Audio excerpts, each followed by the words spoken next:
Hi everyone, welcome back. If you were playing video games back in the early 90s, you probably remember movie tie-in games as a dangerous gamble. Most of the time, you brought home a licensed game, slapped it into your console, and within 5 minutes, you realized you'd just fallen for a marketing trap. And if you ever tried Dick Tracy on the NES, you know that special kind of pain, which is confusing, frustrating, and honestly, kind of traumatizing for a lot of kids. But over on the 16-bit side of the street, Sega took a completely different approach. Released in early 1991 and handed off to Sega Technical Institute and the legend Mark Cerny studio, Dick Tracy for the Sega Genesis wasn't trying to be a detective simulator. It was a pure, unfiltered walk-and-gun action shooter. And honestly, it's easily one of the most underappreciated and surprisingly innovative games in the early Genesis library or the early 90s gaming world. Today, I'm taking a look back at Dick Tracy for the Genesis, how it actually works, what made its depth mechanics stand out, and whether this old-school shooter still got something to offer. At first, Dick Tracy looks like your average 2D side-scroller. You walk to the right, shoot bad guys in trench coats, and try not to get smoked. Nothing too wild here. Where things get really interesting, though, is how the game handles screen space. Most games back then locked you into a single 2D stage, and enemies came from the left or the right. But Sega gave this one a 3D depth gimmick that actually worked. You get 3 main buttons as always on the Genesis. A lets you shoot or punch whoever's on your level, B jumps, but C, that's the magic.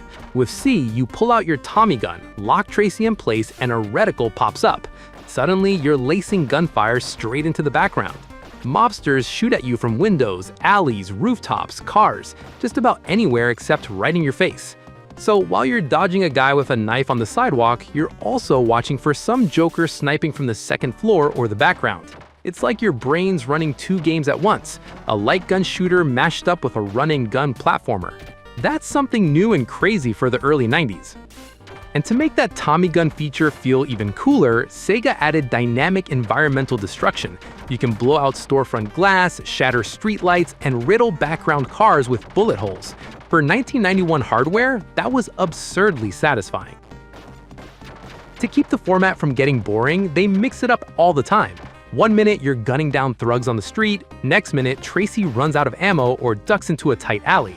Now, the background snipers vanish and suddenly it's just you and your fists, fighting up close. Then there are these wild car chases where Tracy's hanging off a cop cruiser shooting in every direction while dodging bullets from oncoming cars and the sidewalk. Between big stages, you even get classic shooting gallery bonuses. Cardboard cutouts pop up, hit the bad guys, avoid the innocent ones, and grab some extra continues.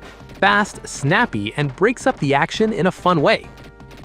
Visually, the game nails the comic book aesthetics of Warren Beatty's 1990 movie adaptation. Instead of drab 80s grit, the game uses bold, saturated primary colors, bright yellows, deep reds, and vivid blues alongside comic book text balloons during cutscenes. The sprites are big, readable, and full of character. On top of that, Howard Drossen's soundtrack absolutely slaps. The opening music gets your heart racing right away, pouring on that synthy noir vibe.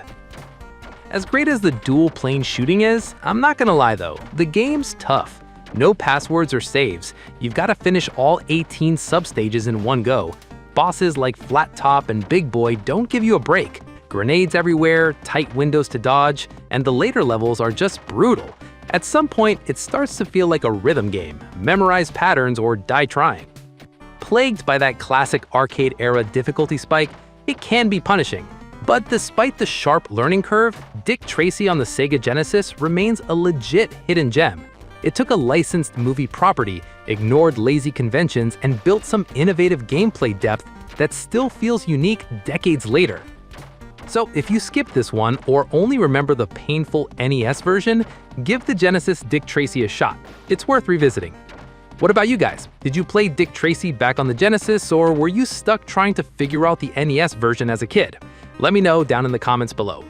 If you enjoyed this review, drop a like and hit that subscribe button for more retrospective game reviews and deep dives. As always, thanks for watching, and I'll see you next time.